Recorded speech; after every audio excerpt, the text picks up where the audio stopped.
오늘 이 요한복음 6장 1절에서 15절까지의 말씀을 함께 나누면서 여러분과 함께 은혜를 나누려고 합니다. 성경 본문을 정해놓고 연속 강해를 해나가는 유익이 참 큽니다. 그 이유 중에 하나는 별로 관심이 없는 성경 구절이 나에게 와서 할 수 없이 저도 설교를 준비할 수 있고, 여러분들은 또 그 설교를 자주 안 했던 설교 말씀을 들을 수 있는 혜택이 있어요.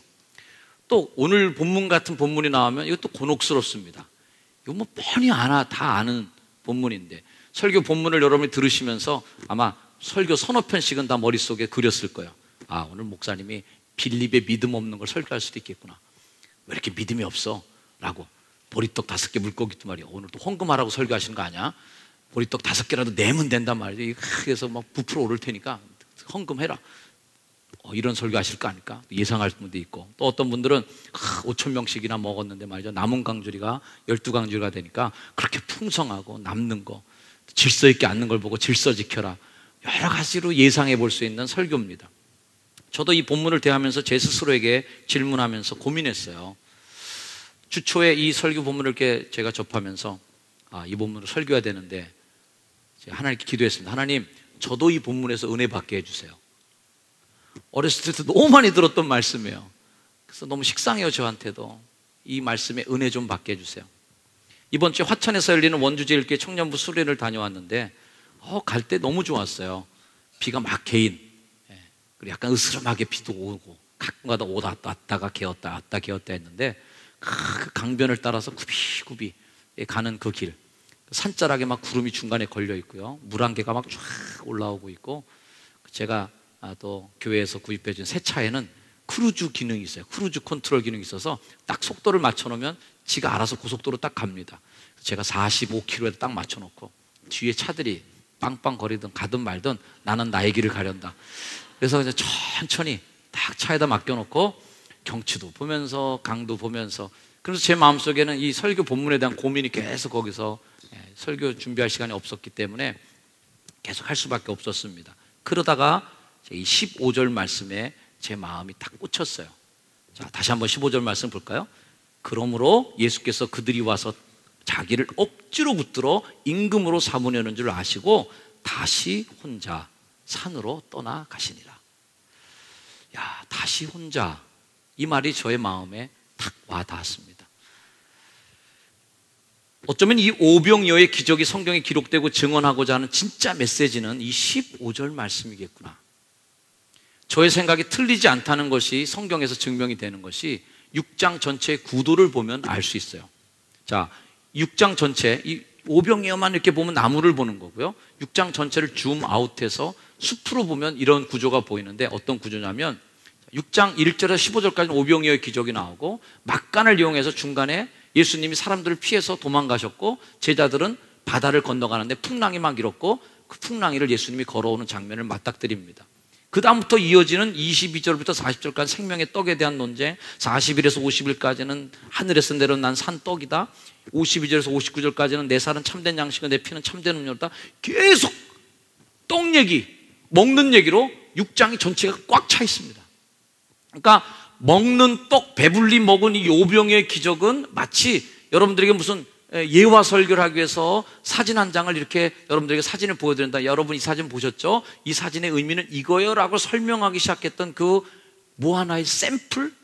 하여튼 한 예시예요. 이 마태복음, 요한복음 5장도 똑같은 구조를 갖고 있습니다. 요한복음 서두에 뭐가 나왔죠? 베데스다에서 38년 된 병자가 일어난 사건. 그런 다음에 5장 전체는 이 기적의 현장에서 사람이 왜 고쳐졌느냐 이런 논쟁보다 하나님의 아들로서 예수, 아버지와 아들의 그 권한, 이 모든 얘기가 5장 전체에 꽉 차 있습니다. 그러니까 5장 초반부에 나오는 38년 된 병자를 고친 이 스토리는 5장 전체에 이어져가는 예수님과 하나님의 관계에 대한 논쟁을 예시해주는 또 예표예요. 그리고 5장 전체가 다 그 내용으로 차 있고, 6장도 마찬가지 서론부에 오병이어의 기적이 있고, 그 다음에 생명에 대한 떡에 대한 논쟁이 6장 전체에 꽉 차 있는 거예요. 그러니까 오병이어의 기적, 요 기적만 계속 보고 있으면 답이 안 나오는 거죠. 자, 그런 관점에서 볼 때 이 오병이어의 기적 성경 말씀 우리에게 툭 던져주는 말머리, 화두가 뭘까요? 바로 그 14절, 15절 말씀이 굉장히 중요한 말씀인 겁니다. 자, 14절 15절 다시 한번 보세요. 함께 읽어볼까요? 시작. 그 사람들이 예수께서 행하신 그 표적을 보고 말하되 이는 참으로 세상에 오실 그 선지자라 하더라. 그러므로 예수께서 그들이 와서 자기를 억지로 붙들어 임금으로 삼으려는 줄 아시고 다시 혼자 산으로 떠나 가시니라. 이스라엘 사람들에게 포기할 수 없는 한 가지 희망이 있다면 그것은 메시아 사상입니다. 메시아 대망 사상. 수많은 선지자가 메시아가 올 것을 예언해 줬어요. 예수님 시대에는 그 메시아 사상이 더 극에 달합니다. 왜? 로마가 막 너무 정치적으로 눌러요. 로마가 사람들을 억압했습니다. 또 세리들이 얼마나 사람들을 경제적으로 수탈해 가는지 불평이 극에 달했을 그때 종교는 관료화됐고 신앙은 형식화되었고 그래서 성전은 썩었고 뭐 하나 희망 둘 것 없는 그 세상 속에서 사람들이 바랬던 것은 뭐냐면 메시아가 빨리 와달라는 겁니다. 그때 예수님이 오신 바로 그 시점이죠. 예수님은 다른 복음서의 말씀에 기록된 것을 보면 공생애가 시작할 때 시험을 받으셨어요. 마귀에게 3가지 시험을 당하셨다. 자, 이 첫 번째 시험은 돌을 떡으로 만들라는 시험인데 이 돌을 떡으로 만들라는 이 시험과 오늘 이 오병이어의 논쟁과는 굉장히 밀접한 연관이 있습니다. 단서를 제공하는 거죠. 마태복음 4장 3절 말씀에 시험하는 자가 예수께 나와 이르되 네가 만일 하나님의 아들이거든. 이거 아주 기분 나쁜 말입니다. 그냥 나와서 야, 이 돌을 떡으로 좀 만들어 봐 이렇게 얘기하면 그냥 받아들일 수 있는 말인데 네가 만일 하나님의 아들이라면 이렇게 딱 묻는 거는 아주 심장을 그냥 파고드는 말이에요. 여러분 중에 어떤 분이 만일 목사님이 진짜 목사님이라면 이렇게 저한테 묻는 분이 있다면 저는 팔찌를 갈아 끼겠습니다. 자꾸 갈아 끼면 안 되는데 벌써 실패했어요. 저는 벌써. 네가 만일 뭐라면 이거 아주 기분 나쁜 말입니다. 그러면요 사람한테 오기가 생깁니다. 이 돌을 떡으로 만들고 싶지 않아도 말이죠. 네가 만일 하나님의 아들이어든 이 돌을 떡으로 만들어 봐 그러면은 나 한다 똑바로 봐 오기가 생기는 거예요. 정말 심사를 뒤트는 그런 도전이죠. 공생애를 시작하면서 예수님 마음 안에 있는 정말 교묘한 갈등 하나가 일어납니다. 시험하는 자의 갈등. 그게 뭐예요? 야, 사람들이 요구하는 메시아 모습이 있잖아요. 그건 뭐예요? 이 돌이 떡이 되는 메시아. 즉 경제적인 문제를 해결해 주는 메시아가 최고. 한때 우리나라도 정의고 뭐고 간에 필요 없다. 무조건 우리나라 잘 살게 해주는 대통령. 우리 배불려주는 대통령이면 다 됐지 부정을 하던 뭐가 문제가 있던 뭐가 됐던 그런 거 묻지도 말고 따지지도 말고 무조건 우리 배불려주고 넓은 아파트로 이사갈 수만 있게 해주면 얼마든지 대통령 삼아주겠습니다. 이런 우리들의 시대. 그 당시에 메시아도 마찬가지예요. 신앙이고 영생이고 필요 없습니다. 배만 불려주세요. 떡만 많이 주세요. 이 돌이 떡으로 되는 이거 하나만 되면요 이 한 방에 전도고 뭐고 끝나는 겁니다. 싹 해결되는 거예요. 시험하는 자는 예수님의 목회 방향을 결정짓는 첫 단추를 끼는 순간에 예수님의 마음에 은밀히 속삭이는 검치입니다. 세속적인 복을 약속해봐.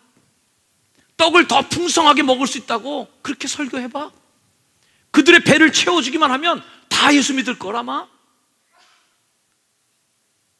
이것만 얘기하는 교회가 되겠다면 그것이 없는 교회도 문제지만 그것만 있는 교회는 아니죠.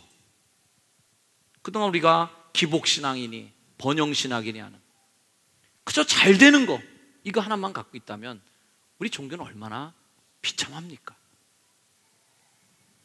오늘 아침 식사 이제 가족들끼리 식사를 하는데 아침마다 이제 주일 아침에 어머니가 와서 식사를 하세요. 근데 저희 어머니가 오늘 이 불평팔찌를 갈아 끼게 만들어 드리는 얘기를 식사 시간에 하셨습니다. 어머니가 앞에 계셔서 죄송한데 어떤 교인이 타 종교로 가셨대요. 타 종교로 가셨는데 거기 가서 굉장히 복받고 부자가 됐답니다. 그러면서 계속 옆에서 궁시렁궁시렁 얘기하시는데 제 마음에 따갑게 들리는 거예요.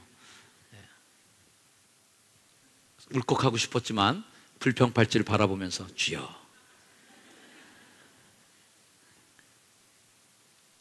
여러분 타종교에 가서 그분이 복을 받았어요.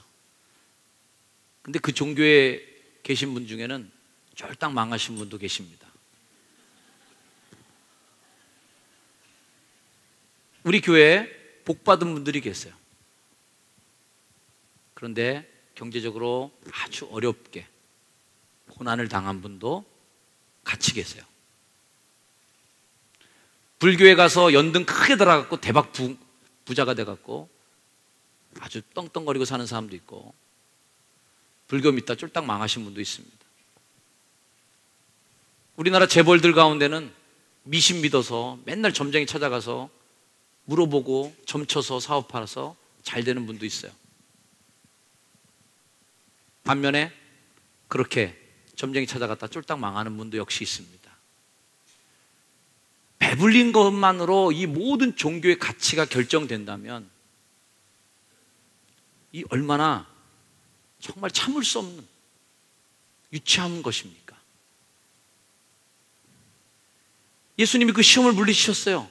예수께서 대답하여 이르시되 기록되었을 때 사람이 떡으로만 살 것이 아니요 하나님의 입으로부터 나오는 모든 말씀으로 살 것이라 하였느니라. 야, 그것만 갖고 되겠니? 그것만으로 네가 사는 거면 정말 불쌍한 거 아니냐? 내가 이 땅에 와서 하나님의 아들로 목회하면서 사람들 배불려 주는 것만, 그거 위해서 내가 설교하고 그것만 갖고 그렇게 설교하면 내가 이거 하나님의 아들 맞으나? 이런 고민이 그 가운데 있는 거죠. 보리떡 5개, 물고기 2마리로 배불리 먹었던 그 사람들이 그 기적의 현장에서 아주 기대에 부풀어서 외쳤습니다. 우리가 자주 쓰는 그런 말 있잖아요. 그분이 오셨다. 와, 그분이 오셨어. 우리가 찾는 참 선지자가 드디어 이 땅에 왔어. 이거 아니야? 바로 이분이 오신 거야. 그분이 오신 거예요. 그러니까 그분들이 막 열광하고 환영하면서 예수님, 우리 왕이 되시면 고맙겠습니다. 임금님이 되어주세요. 그 사람들이 예수께서 행하신 그 표적을 보고 말하되 이는 참으로 세상에 오실 그 선지자라. 5장의 바로 전에는 38년 된 병자를 고쳤어도 사람들이 냉소하고 뭐 별로 환영도 별로 안 했습니다. 괜히 시비거리면 많이 걸리고 말이죠. 근데 이제 배불리 먹는 사람들이 많이 생기니까 한 명이 고쳐졌을 때는 사람들이 불평이 많았는데 배불리 먹은 사람들이 많이 나오니까 어마어마하게 축복이 된 거예요. 막 인기가 만발하는 거예요. 이게 얼마나 신기한 일입니까? 그러면서 그들이 야, 우리가 찾는 바로 그분이 오셨구나 라고 사람들에게 선포하는 것이죠. 사랑하는 여러분, 정말 여러분들은 교회에 와서 그분을 만나셨습니까? 예수님은 그 진짜 속을 보셨어요. 예수께서 대답하여 이르시되 내가 진실로 진실로 너에게 이르노니 너희가 나를 찾는 것은 표적을 본 까닭이 아니요 떡을 먹고 배부른 까닭이로다. 이 말을 저 이름을 넣어서 잠깐 대입해서 바꿔보면 이런 성경 말씀이 되더라고요. 정현수 목사가 예수님을 찾는 것은 표적을 본 까닭이 아니요 떡을 먹고 배부른 까닭이로다.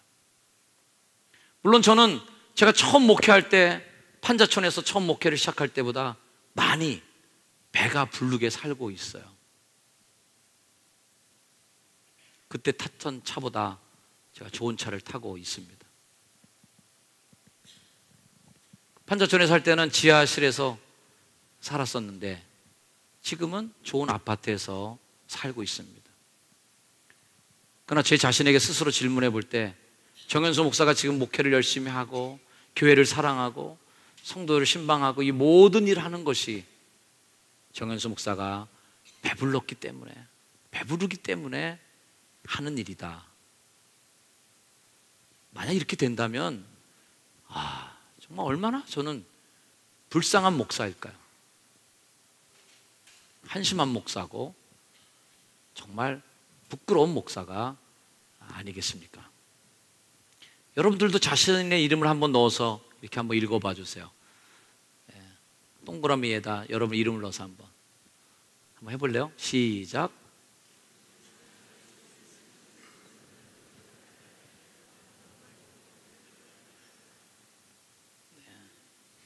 옆에 분에게 한번 물어주세요. 진짜 그래요? 진짜 그런 분이에요? 교회 다니시는 이유가 배불러지려고 다니세요? 라고 질문한다면,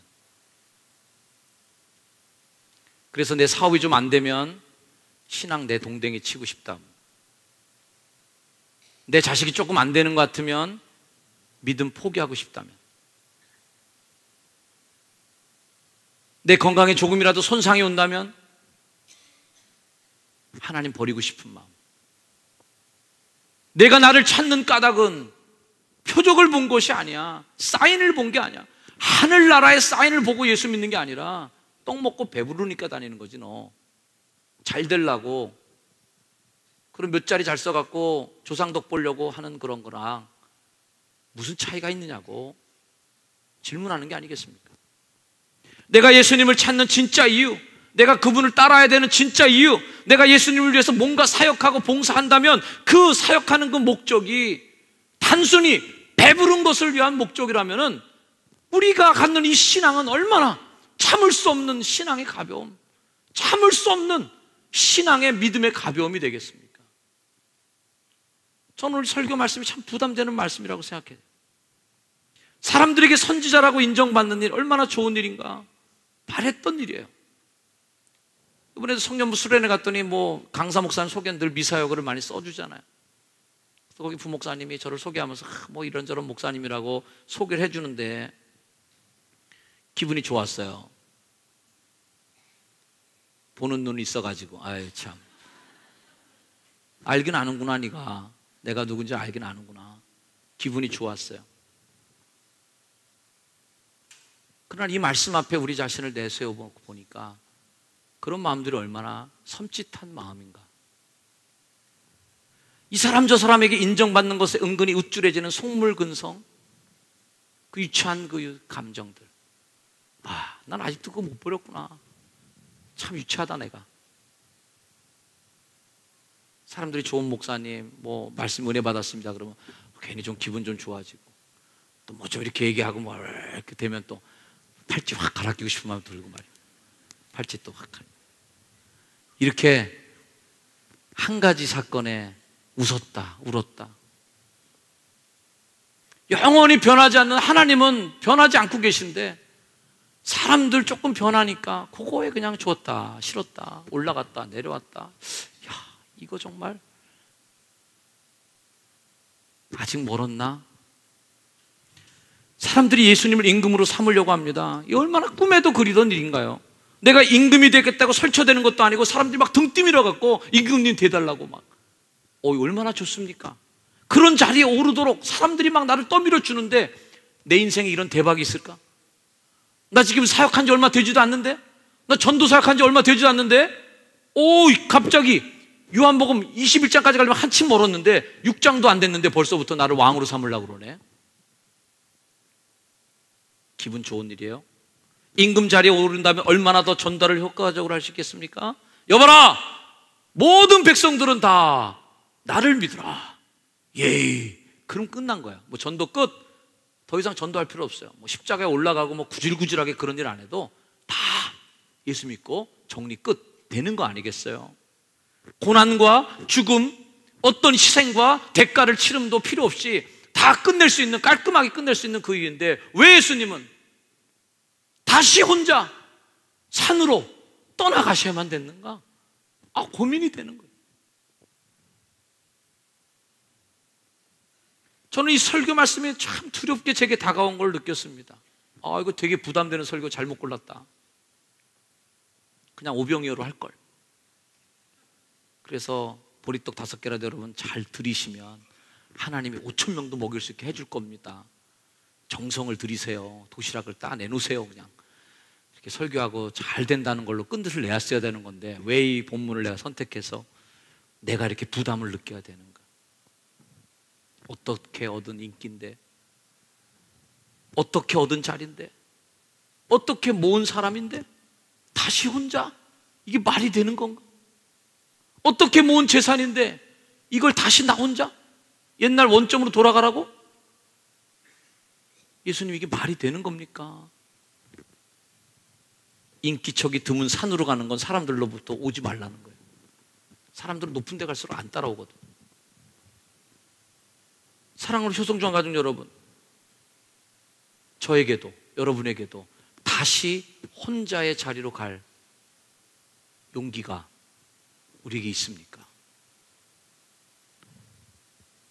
아마 우리는 평생 이것과 싸울 수도 있어요. 다시 혼자. 이 설교 제목과 끊임없이 싸우는 싸움이다. 저희 목회도 마찬가지일 거예요. 저희 인생을 걸고 저는 끝까지 다시 혼자와 그렇지 않은 나 자신과 계속 갈등하고 싸우며 나아갈 것입니다. 다시 혼자의 자리로 가지 못하도록 나를 가로막는 어마어마한 사탄의 유혹이 분명히 예상이 됩니다. 저를 더 잘되게 만들어서 다시 혼자 그 자리로 가지 못하도록 막을 수도 있을 거예요. 그래서 때로는 나의 성공이, 나의 잘됨이 다시 혼자의 자리로 가지 못하는 가장 큰 걸림돌이 될 수도 있으리라 생각합니다. 우리들에게 풍요로움을 주어서 아주 효율적으로 우리의 인생이 다시 혼자의 자리로 가지 못하도록 사단은 끊임없이 우리를 방어하고 태클을 걸 것이에요. 때로는 인기 있는 자리를 주어서 나는 다시 혼자의 자리로 이제는 다시는 못 가. 이걸 내가 어떻게 버리고 간단 말인가? 사람들이 회장님, 아유 대표님, 장로님, 권사님, 아유 회장님, 아유 리더님, 이거 높여주고 올려주는 자리, 이거 버리고 내가 어떻게 해? 다시 혼자의 자리로 나보러 가라는 얘기야. 난 못해. 저는 오늘 자신감 없는 멘트로 저의 설교를 마무리할 수밖에 없어요. 사랑하는 여러분, 오늘 이 다시 혼자의 결단은 지금 할 수 없습니다. 지금 하기 어려워요. 설교는 늘 지금 현재 자리에 결단하라고 그러는 건데 자신 없는 설교 멘트예요. 이 결단은 지금 당장 할 수 없을 거예요. 왜? 그만큼 내 인생을 다 걸어야 되는 두려운 문제이기 때문에 그렇습니다. 여러분, 예수님이 그 오병이어의 기적을 일으킨 다음에 다시 혼자의 자리로 가는 걸 통해서 예수님의 인생이 얼마나 바뀐지 여러분 상상할 수 있습니까? 왕이 될 뻔하다가 어디 가서 그냥 확 죽어버린 거예요. 임금이 될 뻔했는데 사람들한테 돌 맞은 거예요.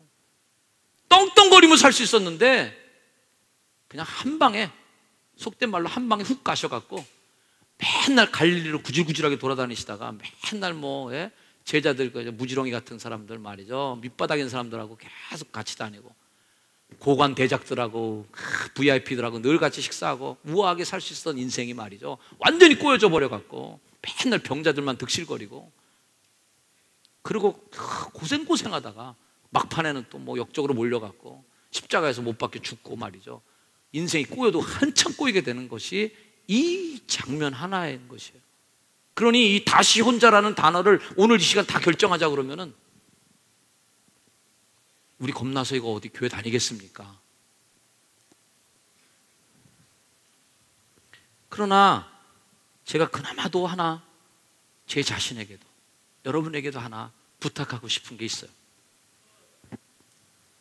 우리가 인생을 살아가면서 언젠가는 단 한 번만이라도,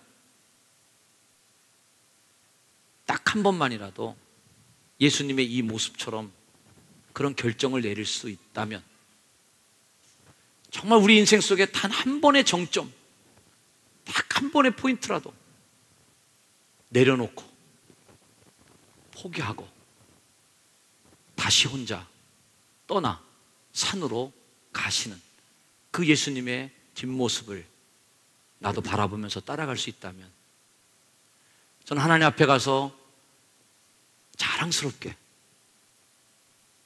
예수님, 하나님, 저는 그 장면 하나만은 하나님께 자랑하고 싶습니다. 다시 혼자 산으로 떠나간 내 인생의 그 결정, 그 삶의 선택은 하나님 앞에 저는 자랑할 수 있습니다. 그거 하나만 붙잡고라도 하나님께 가고 싶은 마음이 제 마음속에 생겼습니다. 그리고 그렇게 싸우며 살아가겠노라는 결단을 하게 됩니다. 사랑하는 우리 성도 여러분, 다시 혼자 떠날 인생의 준비를 마음의 한켠에 꼭 하고 계십시오. 그리고 언젠가는 그 카드를 써서 그 결정을 해야 될 그 타이밍이 여러분에게 오게 된다면 오늘 저의 설교를 기억하시고 다시 혼자 떠나 산으로 가는 예수님의 뒷모습을 우리도 바라보며 그분의 뒤를 따라가는 저와 여러분이 되기를 주의 이름으로 축원합니다. 기도하겠습니다. 주님 뒤 따라가며 다시 혼자 산으로 올라가는 나의 삶의 선택의 그 순간을 기대해 봅니다. 배부름, 사람들에게 인기, 사람들이 박수 쳐주고 환호해 주는 자리를 떠나 다시 하나님과 나만의 절대 고독의 자리로 나아가는 예수 그리스도의 뒷모습을 바라보며 한 가지 결심을 하게 됩니다. 예수님, 지금 당장 내가 예수님을 뒤따라 갈 수는 없지만 언젠가 내 인생 속에 그 결정의 순간이 올 때 예수님 따라 나도 가겠습니다. 주님, 그 믿음을 내게 주옵소서. 예수님의 이름으로 기도드립니다. 아멘. 자리에 일어나셔서 찬양하겠습니다.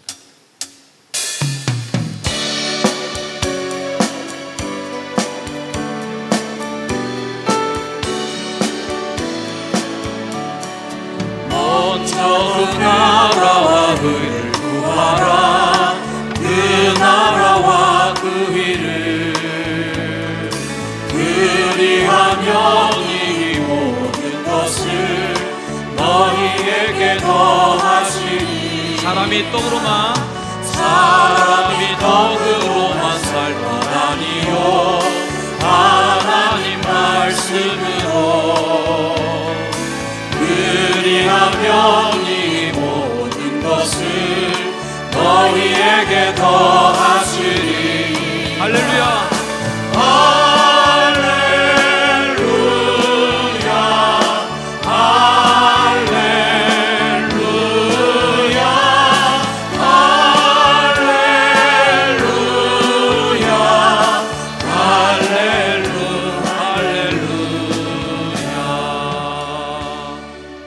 결단합니다. 하나님, 떡으로만 사는 것이 아니라 내가 또 다른 것으로 살아야 될 힘도 필요합니다. 주님, 모든 것을 버려두고 배와 그물을 버려두고 예수를 쫓았던 예수님의 제자들처럼 우리 인생 속에 결정적인 순간이 왔을 때 이 모든 것을 버려두고 주님을 따를 수 있는 용기를 주옵소서. 기도합니다. 하나님 감사합니다. 우리에게 먼저 그 나라와 그 의를 구할 수 있는 마음을 주심을 감사합니다. 사람이 떡으로만 사는 것이 아니라 하나님이 나온 말씀으로 사는 줄 믿습니다. 영원한 생명이 하나님께 있는데 하나님 그 영원한 생명을 두고 세상으로 나가는 우리가 되지 않게 해주시고 세속적인 성공과 세속적인 부유와 영광이 우리에게 없을지라도 홀로 사람들을 떠나 산으로 올라가는 예수님의 뒤를 따라 주님의 뒤를 걷는 믿음의 사람의 믿음의 걸음이 되게 해 주옵소서. 예수 그리스도의 이름으로 기도하옵나이다. 아멘. 이제는 호산나 다윗의 왕이여 환호했던 사람들의 환호를 뒤로하고 고독하게 십자가를 지고 골고다의 언덕길을 힘겹게 오르셨던 그 예수 그리스도의 그 크신 은혜와 하나님의 사랑과 우리와 함께 하셔서 절대 고독의 자리로 들어가는 우리의 삶의 결단을 도우시고 하나님과 나와의 관계 속에서 세상에 얻을 수 없는 최고의 가치와 영광을 얻기를 소망하며 우리를 도우시는 성령님의 은총이 이 자리에 함께 머리 숙인 모든 성도들 머리 위에 이제로 영원까지 늘 항상 함께 하시기를 간절히 축원하옵나이다. 아멘.